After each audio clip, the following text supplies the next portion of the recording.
Meta, one of the most important advertising and AI stocks in the world, has been under pressure recently. The stock is down 25% from all-time highs and is trading at just $600 per share right now. This is interesting because Meta is not some struggling business that investors have forgotten about. This is one of the largest businesses in the world, one of the most dominant digital advertising platforms, and now one of the biggest spenders in the AI race. So with the stock pulling back and with the latest earning report giving us a new look at the business, is Meta finally becoming more interesting at this price, or is the market right to be cautious? There's a lot to unpack, so let's go ahead and jump in. Starting with the headline results, this was not a bad quarter. Meta reported Q1 2026 revenue of $56.3 billion, up 33% year over year. For a company that's already doing more than $200 billion in revenue, this is an extremely strong growth rate. Meta's advertising revenue was still growing, and the underlying ad metrics are also extremely strong. Ad impressions across Meta's family of apps increased 19% year over year, and average price per ad increased 12% year over year. If ad impressions are growing, it means Meta is creating more opportunities to show ads across Facebook, Instagram, WhatsApp, and its other surfaces. And if price per ad is also increasing, it means advertisers are willing to pay more for that inventory. So Meta is not just growing because it's showing more ads. It is also growing because those ads are becoming more valuable. The strongest part of Meta's report was the family of apps business. This was the segment that includes Facebook, Instagram, WhatsApp, Messenger, Threads, and Reels. And Meta reported 3.56 billion daily active people in Q1, up 4% year over year. So if the stock has been performing well, then why has it gone down over the past few months? The reason is that investors are reacting cautiously to AI spending. Meta has already increased Capex spending for 2025. Then in 2026, they gave guidance of $115 to $135 billion. And now, in the recent earnings report, Meta now expects 2026 Capex to be between $125 and $145 billion.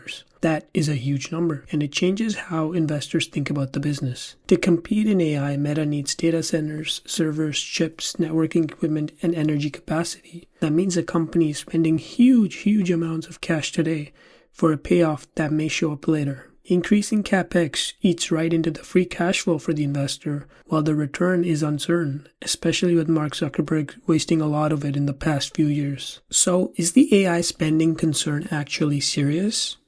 In my opinion, the answer is yes. The easiest way to misunderstand Meta's AI spending is to compare it directly to companies like Amazon, Microsoft, or Google and stop there, because those companies have a much more obvious way to monetize AI infrastructure.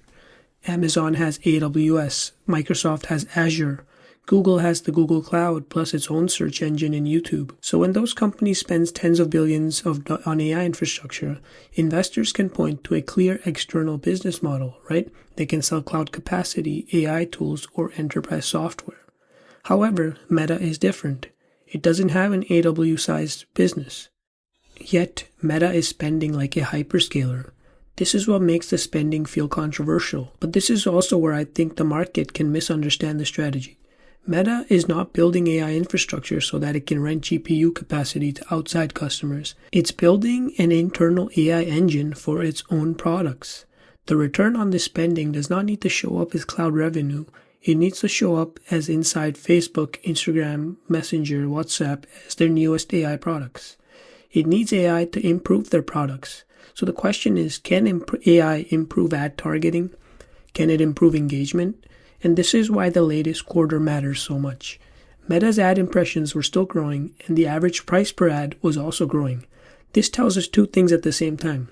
First, that Meta is still creating ad inventory, and second, advertisers are still willing to pay more for that inventory, and this is a really good sign. So now that we have the most important information, we can now use it to make assumptions about Meta. Let's take a look at a financial model I've created to get the intrinsic value for Meta. If you want to try this model, it is completely free in the description of the video. So the first is revenue growth. Meta grew revenue by 25% in the annual 10K, but we cannot assume that continues forever because the company is too big for that. So we can normalize that as it continues to grow with AI and then slow down in the future.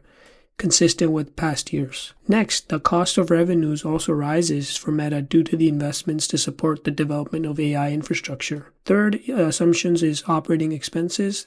With so much investment into AI and computing, the research and development expenses rise drastically, while the remaining expenses stay flat.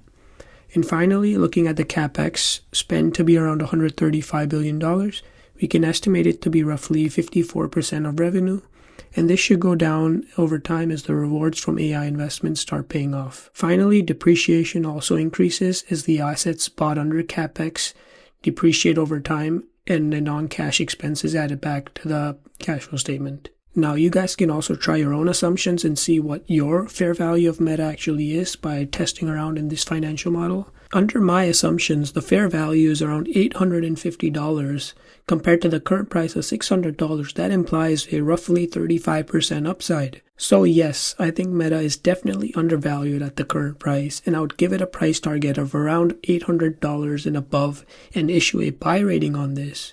With that being said, I will be buying some Meta stock today. I think investors may be too focused on near-term AI spending and not giving enough credit to what AI could do for the core business. Meta is not spending on AI with no obvious use case. AI is directly used to improve Meta's algorithm. Going forward, these are the three numbers I would watch most closely. The first is advertising revenue growth. This tells us whether the core business is still healthy. Secondly, I'd say average price per ad. This helps show whether advertisers are seeing more value from Meta's platform. And third is the capex guidance, because this is very important for free cash flow. And if Meta keeps increasing the capex, we will need to decide how much return on investment makes it worthwhile to invest in Meta. If you guys want the free Meta valuation model I used in the video, you can find a link below. And if you want more stock breakdowns, valuation models, subscribe to the channel and let me know what stock I should cover next. And as always, this video is for educational and informational purposes only and is not financial advice. I'm not telling you whether to buy or sell Meta stock. Always do your own research and make the decisions based on your financial situation.